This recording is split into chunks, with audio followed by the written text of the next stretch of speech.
The Persian sword was about to fall and end the 22-year-old king's life. However, at the last possible moment, an officer known as Cletus the Black swept in and severed Mithridates' arm at the shoulder, saving Alexander the Great's life. Wow! Clutch! Alexander the Great. Look at me. You notice I look different. Well, the video is so late today that... After his tentative The video is so late today that I literally just had time to prep myself that I usually do after the video. So, yeah, I look a bit different. 336 BC, a 20-year-old I don't look tired this time because I've been away for a while now. In Macedon and securing the allegiance of prominent nobles. But I promise you, I'm gonna fix the late uploads. I promise you, okay? At time, okay? The up-and-coming Argead monarch spearheaded daring expeditions in the north, south, and west, before finally obliterating Thebes as an example in late 335. With Macedon's borders secure and his royal authority unquestioned, the stage was set for Alexander, tutored by Aristotle in the Homeric epics, to finally turn his glory-hungry gaze eastward. He would use the lethal army inherited from Philip II to invade Persia, a massive 3-century-old dominion, almost 50 times larger than his own. Welcome to the second video in our series on... I did this reaction from Epic History TV, but a lot of you were saying that I need to react to the King's Generals one because it has more detail. So far, based on the first episode, clash with Darius's armies at the so far there are more details. Alexander was always hunting for the decisive battle, but our viewers don't in the description. Yeah, due to political I don't like mobile games. Because his interest in women was tepid at best anyway, Alexander refused this suggestion. Royal finances were also in a precarious state following a year of non-stop military campaigning, and so the king was forced to turn to his companions and nobles for assistance. The propagandized account goes that Alexander doled out sections of the Macedonian crownlands until the finances of each companion were provided for. One of them, Perdiccas, is said to have asked the king, "But what have you left for yourself?" Alexander replied, "My hopes." What the king was doing here, though, as Peter Green bluntly points out, was borrowing money. With the assembly thus concluded and all matters prepared, Alexander, his companions, and the invasion army advanced through Macedonia and Thrace via the route used by Xerxes I in 480 BC, leaving Antipater as regent at home. 20 days and over 300 miles later, the Macedonians arrived in the Chersonese and prepared to cross the Hellespont. However, while Parmenion did the donkey work and used 160 Hellenic League triremes to conduct a complex but unopposed crossing from Sestos to Abydos, Alexander went south and crossed at Elaeus with a small force. According to one account, just as the king's ship was about to make landfall in Asia, Alexander, clad in full armor, launched a spear into the sand and thereby claimed the eastern continent as Spear One land, making sacrifices to the gods and conducting religious ceremonies the whole way. The king made a sojourn to the mythical city of Troy. 334 BC, 334 years before Christ came. I really, it's weird. I gotta get used to the fact that Christianity wasn't really a thing yet, let alone any Abrahamic religion, frankly speaking. So them making their sacrifices to the gods, it's interesting. Alexander then went north with his entourage, which included his closest companion, Hephaestion, and united with the main muster under Parmenion's supervision on a plain near the town of Arispe. As his invasion of the Achaemenid Empire begins, it's worth going over what kind of army Alexander had at his command in 334 BC. It was undeniably the most tactically and technologically advanced military force of the age. However, unlike such greats as Genghis Khan and his enemy's predecessor Cyrus the Great, Alexander hadn't made his own army, but inherited one developed by his father, II. Yeah, which is very interesting because despite the fact that he inherited it, I mean, he was still this man showed up, honestly. Waiting for their enterprising king on that broad plain near Arisbe were 12,000 of the best Macedonian heavy infantry, 9,000 sarissa-bearing phalangites, and a further 3,000 elite hypaspists, otherwise known as shield-bearers or guards in the sources. Whether these crack troops were armed as peshetiroi or as standard Greek-style hoplites is heavily debated, but it's possible that they changed to fit the situation. This prestigious unit was led by Parmenian's son, Nicanor. Secondary to Alexander's front-line heavy infantry were 7,000 allied hoplites drawn from cities of the Hellenic League and 5,000 hired mercenaries armed in a similar manner, which was still good for the era. To supplement these battle line units were 7,000 Thracian levies from tribes such as the Odrysians, Tribalians, and others. Most vaunted of all were the 1,000 archers and Agrianians, expert skirmishers, who were described as the Gurkhas of the ancient world. What? That is a crazy title, the Gurkhas of the ancient world. Everybody knows that the Gurkhas were just... I didn't even know. Honestly, Gurkhas were probably the toughest fighting unit, like, ever, in my personal opinion. Like, I don't even think that's an opinion. I think that's a fact. So for them to have this nickname, okay, I look forward to seeing these people in action. They better live to that name. If one was to also count the 11,000 infantry of Parmenian's advance force holding the Macedonian bridgehead in Asia Minor, Alexander would have had 43,000 infantry at his disposal. However, in the wake of minor defeats against Persian generals before the main army arrived, it's uncertain but possible that most of this smaller army was withdrawn to Europe. Therefore, we will assume that most of Parmenian's 11,000 were either already integrated as part of the invasion army or remained behind with Antipater, leaving Alexander's infantry total around 32,000. Comprising the Argead monarch's mounted strength was first and foremost 1,800 hetairoi, the highly skilled companion cavalry, at whose head Alexander would so often charge into the fray. They were commanded by Parmenian's other son, Philotas. At Papa John's, there were also 1,800 of the equally skilled Thessalian cavalry, whose reputation for horsemanship almost matched that of the Macedonians, as well as 900 mounted scouts from Thrace and Paeonia, with 600 horsemen from the Greek cities. Overall, disregarding the 1,000 possible bridgehead cavalry, this brings Alexander's total cavalry to 5,100. Accounting for the possibility of some forces already in Asia, it seems fitting to bring the invasion force's total number of troops up to a nice round 40,000. Accompanying the soldiery were auxiliary elements, such as siege engineers, sappers, surveyors, administrators under a certain bookish Cardian bureaucrat called Eumenes, and scholars who would study and document the exotic wonders of the near-legendary East. Aristotle's nephew and Alexander's boyhood friend Callisthenes also served as the king's official historian. Alexander marshaled the army to readiness the following day. Then, almost certainly motivated by a mixture of scouting reports and supply concerns, began a march eastwards towards the satrapal capital of Hellespontine Phrygia, Dascylium. Rather than taking the entire army, the king left behind his 12,000 league and mercenary hoplites, perhaps suspecting their loyalty if put up against other Greek mercenaries.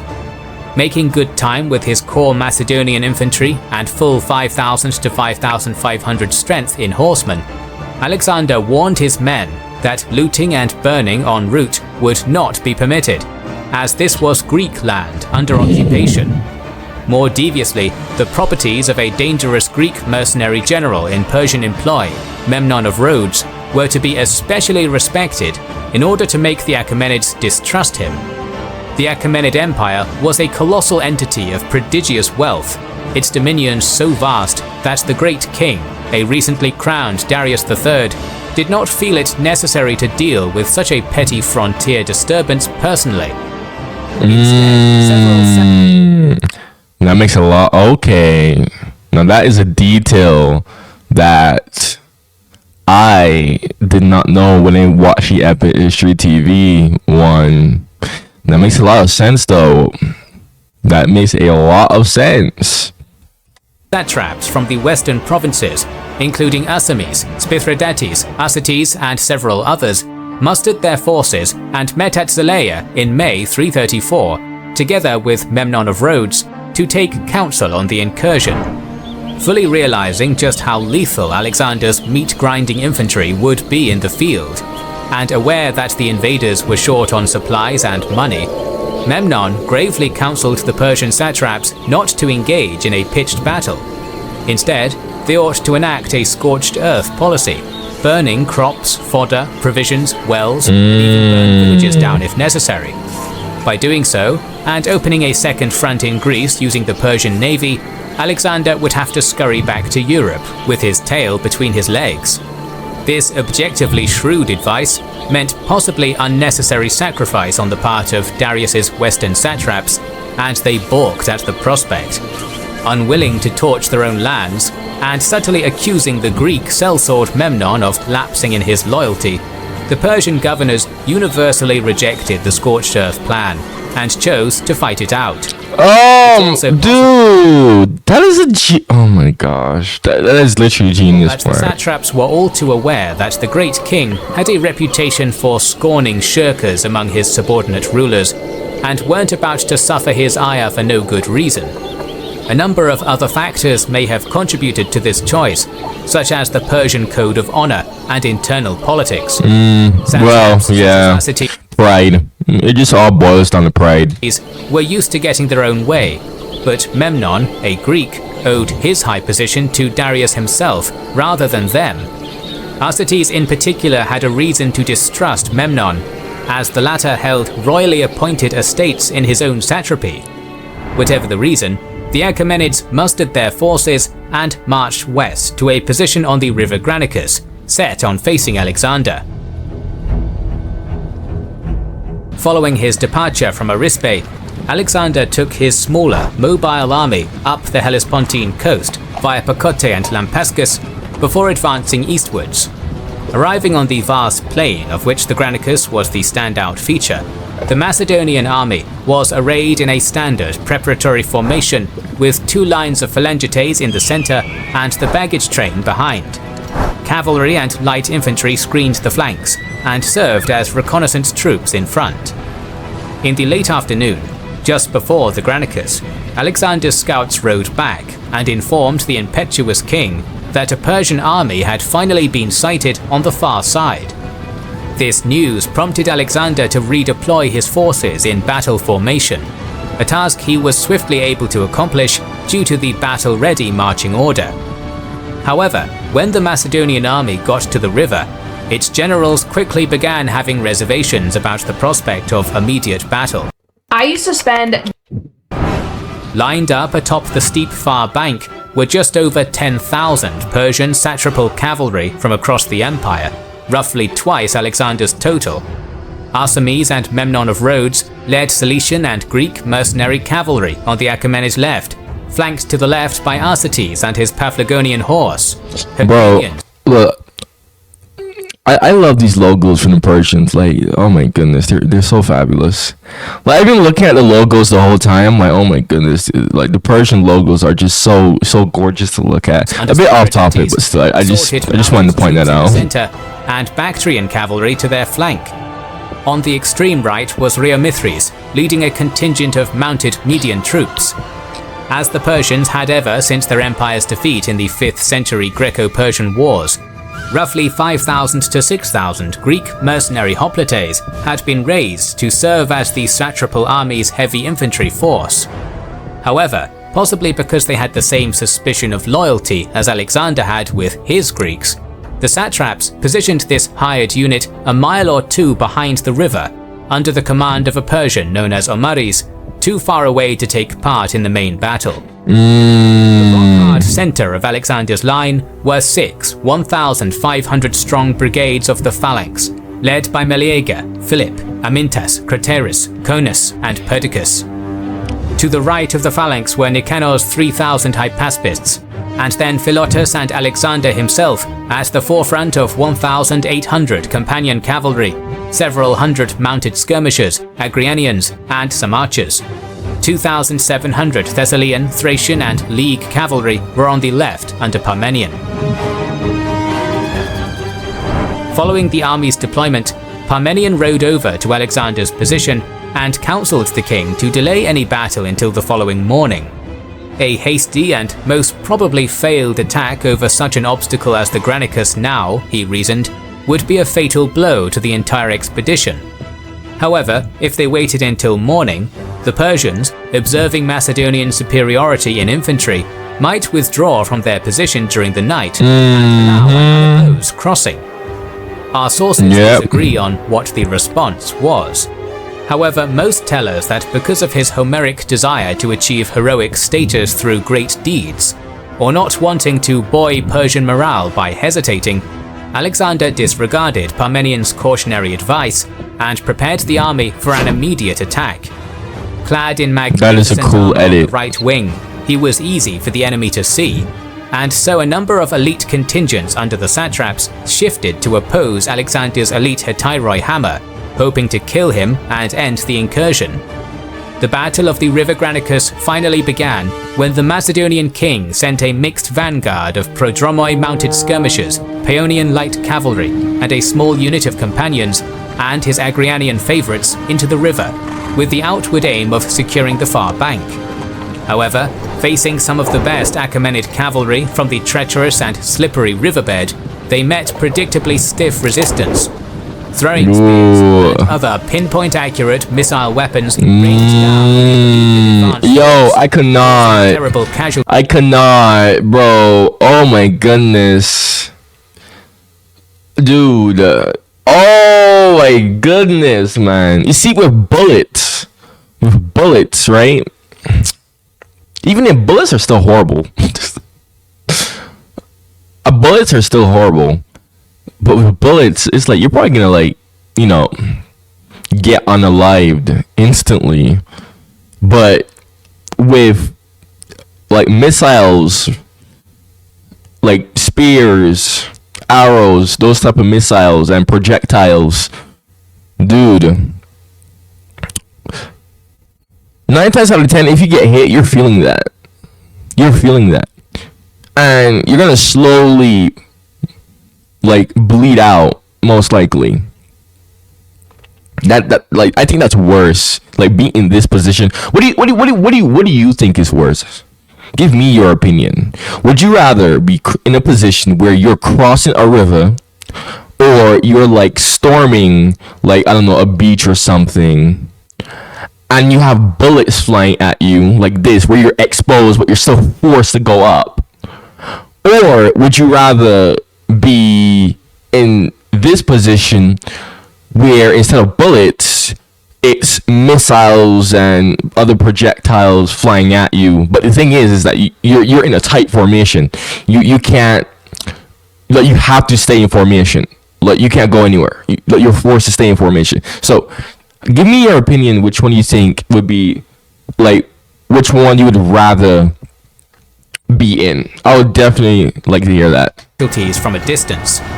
Some of these satrapal units descended to meet the Macedonian vanguard in melee combat in the riverbed itself, removing them from the advantageous higher bank.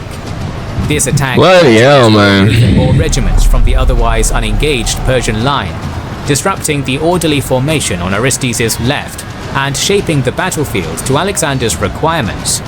With the enemy drawn out and exposed by the sacrifice of his vanguard, Alexander charged wholesale at the head of just under 2,000 companion cavalry, arrayed as it was in a wedge formation.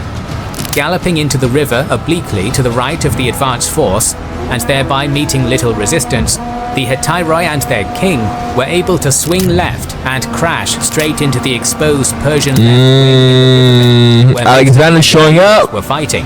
Alexander's showing up! This struggle against the best Achaemenid cavalry was, as Arrian relates, a cavalry battle with, as it were, infantry tactics. Horse against horse, man against man, locked together. The Macedonians did their utmost to thrust the enemy once and for all back from the riverbank and force him into open ground, while the Persians fought to prevent their landings and hurl their opponents back into the water. The companions' discipline, skill and armament rapidly began to turn the tide. In particular, the Macedonians' efficient use of the cornel wood cistern lance compared to the lighter spear of the Persian cavalry. However, despite this gradual forcing of the Granicus on the Persian left, Alexander, in the thick of the fighting, became the target of a concerted effort by the Persian leadership to kill him as the spear tip of his forces pushed their way onto the far. Alexander. Accounts differ as to the nature of this clash, but Arrian informs us that at some point after Alexander's retinue penetrated the line, his spear snapped and he was forced to get a new one from a bodyguard. Isolated on the far bank with just a few companions, the king was quickly beset by several contingents of enemy cavalry. The leader of one, Darius III's son-in-law, Mithridates, was slain when Alexander wheeled around and drove his newly gotten spear into the Persian's face. It was only a moment later that another Persian aristocrat, Rosecki, confronted Alexander and lopped off a part of his helmet before himself being felled by the king's lance. Damn! Locked in mortal combat with Rosecki. Nah, bro. Alexander could throw hands, bro. Alexander could throw hands, bro. Nah. My respect for Alexander just shot through the roof, man. Like, this man was actually in the thick of it, bro. Nah, bro. Nah, bro. What? Oh, I love that. Sakis, the latter's brother, Spithridates, satrap of Lydia, bore down on Alexander from behind and prepared to deliver the coup de grace. The Persian sword was about to fall and end the 22-year-old king's life. However, at the last possible moment, an officer known as Cletus the Black swept in and severed Spithridates' arm at the shoulder, saving Alexander the Great's life. Wow! Clutch! He came in clutch, man! Inflicted fearsome casualties and cut down many Persian commanders. The companions were getting the better of the Persian cavalry all across the right wing. Furthermore, the Agrianian skirmishers managed to breach the Persian formation's integrity and get in among the beleaguered enemy horsemen. As this hinge point on Alexander's right was being hotly contested, Parmenian's wing was charged by Rheomithres' Bactrians and Medes, but managed to resist the assault.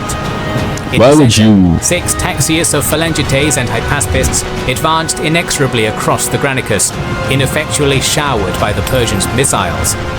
When it became clear that the companions had punched straight through the Achaemenid left, the satrapal army broke in a wave of panic reverberating from Alexander's point of impact on the right all the way to Parmenion on the left, who had managed to hold the Persian cavalry there. A number of gallant Achaemenid units fought to the death in the river, while an equally great quantity, included among them Memnon of Rhodes, used their mounted mobility to escape the field. I read that. That is crazy. They were able to do so easily because Alexander, Parmenion, and the phalanx, which was now on the far bank as well, didn't give chase to them. Instead, the Macedonian cavalry wrapped around the unengaged and now woefully outnumbered Greek mercenaries on either side, encircling them while the phalanx lowered their sarissæ for another fight. We're left with no concrete reason as to why the satrap's hired infantry didn't march forward and join the main battle. It's entirely possible that Alexander's lightning assault and victory, which according to Professor Michael Thompson was accomplished in less than an hour, took the Greeks by surprise and left them with no ample opportunity to react in time. Unfortunately, we can never know for sure. But what happened next is universally recounted. As if all of a sudden realizing their dire situation, and probably believing that a fellow Greek king wouldn't be too draconian, the mercenaries petitioned Alexander for mercy. Rather than granting it though, the Macedonian monarch assailed the Greeks en masse, butchering thousands of them in a hard-fought last stand. Plutarch claims that the king had been influenced more by anger than by reason. But one of those reasons might have been to make the brutal point: if you're a Greek mercenary, do not fight for Persian gold, or you will receive no mercy. Exactly, man. Give it to him straight, man. Give it to him straight. Despite crushing the hired hoplites, Alexander's army took more casualties in this phase of the fighting than it had in the process of forcing across the river. In the future, the king would never again be so reckless and uncompromising in dealing with similar surrendered units, indicating just how much of a toll they inflicted. I expected about though. 3,000 were killed, and another 2,000 sent back to Macedonia in chains, where slave labor in the mines awaited them. Wow. Between 1,000 and 2,500 of the 10,000 Persian cavalry had also fallen in the battle, together with almost a dozen named higher officers and governors. On the victorious Macedonian side, casualty totals were far lower. Taking into account the possibility of propaganda to glorify the victors, our sources state that 100 to 120 cavalry were lost and only 30 phalangites. However disputable these figures are, the strategic result was not. All of Asia Minor now lay open for the taking. After visiting the wounded and giving an honorable burial both to his own men and the fallen enemy warriors, Alexander appointed his own replacement satrap for Hellespontine Phrygia, instructed him to maintain the general status quo, and then moved south. Zelaia was taken and pardoned, while Parmenion was sent with a flying column to take over nearby Dascylium, which had been abandoned by its Persian garrison. Wow. Then, about 8 miles short of Sardis, the garrison commander and many other leading figures came to meet the Macedonians in order to surrender the fortress, treasury, and the city in its entirety to Alexander. From insecurity and near collapse after Philip's death in 336, Alexander had managed, in just 2 years, to crush an Achaemenid army in open battle and occupy one of the greatest capitals of the ancient Near East. But that was just the first step. Far to the east, in the heart of his massive empire, Darius III began raising an equally massive royal force to confront the invading Macedonian king himself. As Alexander considered his first victory from a newly dedicated shrine of Zeus at the Sardis Acropolis, looking out onto the great continent beyond, he had to have known that the real challenge was about to begin. Once again, thanks to Hunting Clash. Excellent video. You made it all the way here. If you like what I have to say, my reactions, man, go subscribe. Make sure you like the video so that my stuff stays on the YouTube algorithm. Go check out my other videos that are popping up on the end screen, or just go on my channel and check out my other videos. Thank you for watching, and goodbye.